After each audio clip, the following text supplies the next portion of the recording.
اور آقا علیہ السلام نے فرمایا کہ انسان کی بڑی قدر ہے، انسان تو انسان کے جسم سے جدا ہونے والا کوئی اعضاء، فرمایا اس کی بھی بڑی عزت اور عظمت ہے۔ اسلام ایسا دین ہے جو مکمل ضابطہ حیات ہے۔ اسلام کہتا ہے کہ تم ناخن کاٹتے ہو نا، اسے بھی کوڑے کرکٹ میں نہ پھینکو، بلکہ اسے محفوظ کر کے یا تو دفن کر دو یا کسی ایسی جگہ پہ ڈال دو جہاں پہ کسی کا قدم نہ آئے۔ جب انسان کے جسم سے جدا ہونے والے اعضاء کی اتنی عزت اور عظمت ہے تو پھر پورے انسان کی عزت اور عظمت کا اندازہ کوئی لگا سکتا ہے جسے اللہ عزت عطا فرمائے۔ تو میرے بھائیوں، آقا علیہ السلام نے فرمایا کہ انسان کا جھوٹا جو ہے وہ پاک ہے، اور آج ہم اس سے بڑا دور بھاگتے ہیں، بلکہ ایک روایت میں آتا ہے کہ جو کسی کا جھوٹا ہو اللہ نے اس کے اندر شفا کو رکھا ہے۔ اور دیکھیں انسان کی عزت، اگر کوئی بندہ ناپاک ہو جاتا ہے، حالت جنابت میں ہو، تو اس کا پانی پیا ہوا جو ہے وہ بھی پاک ہے۔ یہاں تک فرمایا کہ اگر کوئی کافر پانی پیے، اس کے کفر کی نجاست تو ایک جانب، لیکن اس کا پیا ہوا پانی جو ہے وہ ناپاک نہیں ہوتا، اللہ اسے پاک ہی رکھتا ہے۔ یہ انسان کی عزت اور تکریم ہے۔ میرے بھائیوں، میرے اور آپ کے آقا مولا نے فرمایا، حضرت جابر بن عبداللہ فرماتے ہیں کہ میں نے رسول کریم صلی اللہ علیہ وسلم سے سنا، آپ نے فرمایا میرے صحابہ اکٹھے بیٹھ کے کھانا کھایا کرو، کیونکہ جب تم اکٹھے بیٹھ کے کھانا کھاؤ گے، ایک بندے کا کھانا 2 کے لیے کافی ہوگا، 2 کا کھانا 4 کے لیے کافی ہوگا، اور 4 کا کھانا میرے آقا نے فرمایا 8 آدمی کھا جائیں گے، وہ ختم نہیں ہوگا۔ صحابہ کہتے ہیں ایک دفعہ عرض کیا، حضور ہم کھاتے بھی ہیں پیتے بھی ہیں لیکن سیر نہیں ہوتے، ہمارا پیٹ نہیں بھرتا۔ تو میرے اور آپ کے آقا مولا نے فرمایا میرے صحابہ اکٹھے بیٹھ کے کھایا کرو، جب تم اکٹھے بیٹھ کے کھایا کرو گے اللہ اس میں برکتیں عطا فرمائے گا، تمہارا پیٹ سیر ہو جائے گا اور تم پیٹ بھر کر کھانا کھا لیا کرو گے۔ اور فرمایا کہ اکٹھے کھانے میں برکتیں ہیں، اور ساتھ فرمایا مل بیٹھ کر کھانا کھایا کرو، اور ساتھ فرمایا کہ اگر کوئی مسلمان کسی مسلمان بھائی کا جھوٹا پانی پیتا ہے تو اللہ اس کے اندر شفا کو داخل فرما دیتا ہے۔ اور میرے بھائیوں، میرے اور آپ کے آقا مولا نے پریکٹیکلی یہ معاملہ کر کے بتایا، صرف امت کو نہیں بتا دیا۔ روایت میں آتا ہے کہ ایک دفعہ حضرت ابو ہریرہ رضی اللہ تعالیٰ عنہ سرکار کے بڑے پیارے صحابی ہیں، آپ ایک چوک میں کھڑے ہو گئے، کہتا مجھے شدید بھوک لگی تھی اور میں سوچ رہا تھا کہ مجھے کوئی کھانا کھلا دے۔ کہتا میں کھڑا تھا کہ جناب ابو بکر صدیق رضی اللہ تعالیٰ عنہ ان کا گزر وہاں سے ہوا۔ کہتا میں نے ان سے قرآن کریم کی ایک آیت کے متعلق پوچھا تو انہوں نے مجھے آیت کا مفہوم تو سمجھا دیا، لیکن میرے چہرے کی طرف غور نہیں کیا کہ مجھے تو بڑی شدید بھوک لگی ہے۔ کہتے کچھ دیر کے بعد جناب عمر فاروق کا وہاں سے گزر ہوا، کہتے میں نے ایک آیت کا مسئلہ پوچھا، آپ نے مجھے سمجھا دیا لیکن میرے چہرے پہ غور نہیں کیا کہ مجھے تو شدید بھوک لگی ہے۔ کہتے میں اسی جگہ کھڑا تھا کہ میرے اور آپ کے آقا مولا اسی جگہ تشریف لے آئے۔ جب سرکار آئے تو میرے آقا نے آتے ہی پوچھا کہ ابو ہریرہ کیا بھوک لگی ہے؟ کہتے میں نے عرض کیا حضور بڑی شدید بھوک لگی ہے۔ کہتے سرکار نے میرا ہاتھ پکڑا، کاشانہ نبوت پہ لے آئے، آ کے مائی صاحبہ سے پوچھا کہ گھر میں کچھ موجود ہے؟ تو مائی صاحبہ نے عرض کیا حضور دودھ کا ایک پیالہ موجود ہے۔ کہتے جب آپ نے کہا نا دودھ کا پیالہ موجود ہے تو میرے دل میں خیال آ گیا کہ آج دودھ تو چلو مل گیا ہے، پیٹ بھر کر دودھ پیوں گا۔ کہتے اسی صلاح میں میرے اور آپ کے آقا مولا نے فرمایا ابو ہریرہ جاؤ اصحاب صفہ کو بلا کے لے آؤ۔ تو حاجی صاحبان مدینہ منورہ گئے ہیں، انہوں نے زیارت ضرور کی ہوگی، جو نہیں گئے اللہ حضور کی رحمت کا صدقہ انہیں بھی مدینہ منورہ کی بات بہادری نصیب فرمائے۔ وہاں پہ میرے آقا نے فرمایا ما بین بیتی و منبری روضۃ من ریاض الجنہ، آپ نے فرمایا میرے روضہ اقدس اور میرے منبر کے درمیان والا جو حصہ ہے یہ ریاض الجنہ ہے، جنت کا ٹکڑا ہے۔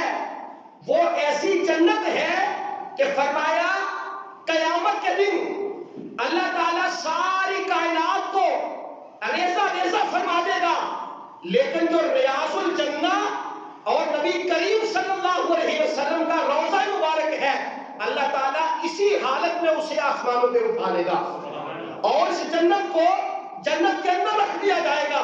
میرے بھائیوں، فرمایا میرے قدموں کی برکت کی وجہ سے اللہ نے اس حصے کو جنت کا ٹکڑا بنا دیا ہے۔ اب اگر آپ غور کریں تو ایک طرف سرکار کا روضہ اقدس ہے، درمیان میں ریاض الجنہ ہے، اور اس طرف سرکار کا منبر مبارک ہے۔ اگر ایسے دیکھیں تو سامنے ایک چبوترا ہے جو تھوڑا سا زمین سے اونچا ہے، اسے اصحاب صفہ کا چبوترا کہتے ہیں۔ اور اصحاب صفہ وہ سرکار کے صحابہ تھے جو نبی کریم صلی اللہ علیہ وسلم سے علم روحانی حاصل کیا کرتے تھے۔ اگر کوئی صاحب نسبت ہے تو وہ یہ بات بڑی آسانی سے سمجھ جائے گا کہ جب میرے آقا صحابہ کو خطاب کرتے، قرآن و احادیث فرماتے، تو صحابہ سامنے بیٹھ کے پڑھا کرتے تھے، وحی کو لکھا کرتے تھے۔ جو اصحاب صفہ تھے وہ چبوترے کے اوپر بیٹھ کر میرے اور آپ کے آقا مولا کے چہرہ بندوہا کی زیارت کیا کرتے تھے، اور سرکار سے جو باطنی علوم ہے وہ حاصل کیا کرتے تھے۔ آپ نے فرمایا ابو ہریرہ جاؤ اصحاب صفہ کو بلا کے لے کے آؤ۔ کہتے میں اصحاب صفہ کو بلا کے لے آیا۔ کہتے اصحاب صفہ بیٹھ گئے، میرے آقا نے فرمایا ابو ہریرہ یہ دودھ لو اور سارے صحابہ کو پلا دو۔ کہتے میرے دل میں خیال آیا کہ ایک پیالہ دودھ ہے اور 70 صحابہ پینے والے ہیں، میرے آقا نے فرمایا سب کو پلاؤ۔ کہتا وہ سارے صحابہ نے دودھ پیا اور دودھ اسی طرح کا اسی طرح رہا۔ اب سرکار نے وہ پیالہ پکڑا اور میرے آقا مسکرائے۔ آپ نے فرمایا ابو ہریرہ بھی پیالہ دودھ کا بھرا ہے، یہ پیالہ دودھ کا تم پیو۔ حضرت ابو ہریرہ کہتے ہیں میں نے دودھ پیا، پیٹ بھر کے پیا۔ میرے آقا نے فرمایا ابو ہریرہ اور پیو۔ کہتے میں نے اور پیا، پھر آقا نے فرمایا اور پیو۔ کہتے میں نے 3 مرتبہ پیٹ بھر کر دودھ پیا۔ جب چوتھی مرتبہ سرکار نے فرمایا اور پیو تو میں نے عرض کیا حضور اب میرے ہاں گنجائش نہیں کہ میں دودھ اور پیوں۔ میرے اور آپ کے آقا مولا نے وہ دودھ کا پیالہ پکڑا اور پکڑ کر بسم اللہ شریف پڑھ کر میرے اور آپ کے آقا مولا وہ دودھ کا سارا پیالہ نوش فرماتا ہے۔ اعلیٰ حضرت نے یہی کہا تھا کیوں جناب ابو ہریرہ کیسا ہے وہ جامع شیر، کیوں جناب ابو ہریرہ کیسا ہے وہ جامع شیر جس سے 70 صاحبوں کا دودھ سے منہ بھر گیا۔ یعنی ایک پیالہ دودھ تھا، 70 صحابہ پیتے رہے، وہ دودھ ختم نہ ہوا۔ اب جہاں سے 2 باتیں سامنے آتی ہیں، ایک تو سب سے عام بات جو آپ نے اکثر سن رکھی ہے کہ یہ میرے اور آپ کے آقا مولا کا معجزہ ہے۔ یہ سرکار کا کیا ہے جی؟ معجزہ ہے۔ میرے آقا کو اللہ نے اختیار عطا فرمایا ہے کہ اگر وہ تھوڑی چیز پہ اللہ تعالیٰ حضور کے ہاتھ مبارک کی برکت سے اسے بڑھا بھی سکتا ہے، وہ جتنے لوگوں کو چاہے پلا سکتے ہیں، کیونکہ اللہ نے آپ کو اختیار عطا فرمایا ہے۔ میرے حضرت میرے شیخ کامل حضرت خواجہ قمر الدین احمد نبر اللہ مرکزہ آپ سے مولانا عبدالغفور ہزاروی رحمۃ اللہ تعالیٰ پوچھنے لگے کہ حضرت اللہ تعالیٰ نے کیا اپنے بندے کو بھی کچھ عطا فرمایا ہے؟ تو مولانا صاحب کھڑے تھے، آپ نے فرمایا مولانا اپنا قدم اٹھائیں۔ مولانا نے اپنا قدم اٹھایا، ابھی کھڑے تھے کہ حضرت صاحب فرمانے لگے مولانا اللہ نے اتنا اختیار اپنے بندے کو دیا ہے، وہ قدم اٹھا تو سکتا ہے لیکن رکھ سے اس کی مرضی سے سکتا ہے۔ یعنی اللہ نے بندے کو اختیار دیا ہے، اگر عام بندے کو اختیار دیا ہے تو جس کے لیے اللہ نے کائنات کو وجود بخشا تھا اللہ نے اس کو کتنا اختیار عطا فرمایا ہے۔ بات اور طرف نکل جائے گی، یہ تو اختیار مختصر ہے کہ اگر یہ دودھ کا پیالہ 70 صحابہ پی جائے تو وہ ختم نہیں ہوتا۔ ہمارا نبی وہ ہے کہ جس کو اللہ نے دنیا میں بھی اختیار دے رکھا ہے، میدان محشر میں بھی اللہ تعالیٰ اپنے محبوب کو اختیار عطا فرمائے گا۔ اور ہم اس نبی کے ماننے والے ہیں جس کو اللہ نے اختیار دے کے بھیجا ہے، اور اختیار یہ کہ وہ اختیار اللہ کے اذن کے ساتھ ہے، اختیار اپنا نہیں، وہ عطائی ہے، اللہ نے آپ کو اختیار عطا فرمایا ہے، چاہے کوئی کسی کو غلط سمجھ نہ آ جائے۔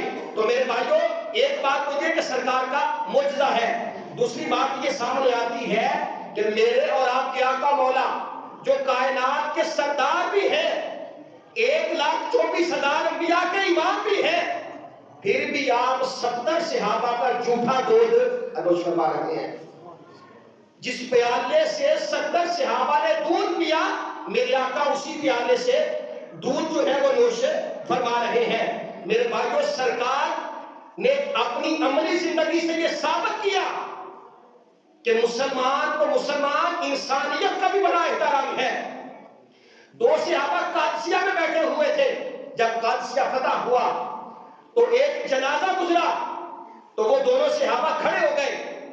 کوئی کہنے والا کہنے لگا کہ آپ لوگ کھڑے کیوں ہو گئے ہیں؟ وہ کہنے لگے کہ کھڑے اس وجہ سے ہوئے ہیں کہ جنازہ جا رہا تھا۔ وہ کہنے لگے یہ تو ایک یہودی کا جنازہ تھا۔ وہ سرکار کے دونوں صحابہ کہنے لگے کہ او میرے بھائی، ہم نے نبی کریم صلی اللہ علیہ وسلم کو دیکھا تھا، میرے آقا بیٹھے ہوئے تھے، ایک ذمی یعنی جو جزیہ دے کر مسلمانوں کے ملک میں رہتا ہے، فرمایا ایک ذمی کا جنازہ گزر رہا تھا، میرے آقا ادب اور احترام کے لیے کھڑے ہو گئے۔ کہا گیا حضور یہ تو یہودی ہے۔ میرے آقا نے فرمایا انسان تو ہے، انسان کا احترام ہے، جو بندہ انسانیت کا احترام نہیں کرتا وہ کسی کا احترام نہیں کرتا۔ اور اسلام ایک ایسا مذہب ہے جو انسانیت کے احترام کا سب سے زیادہ درس دیتا ہے۔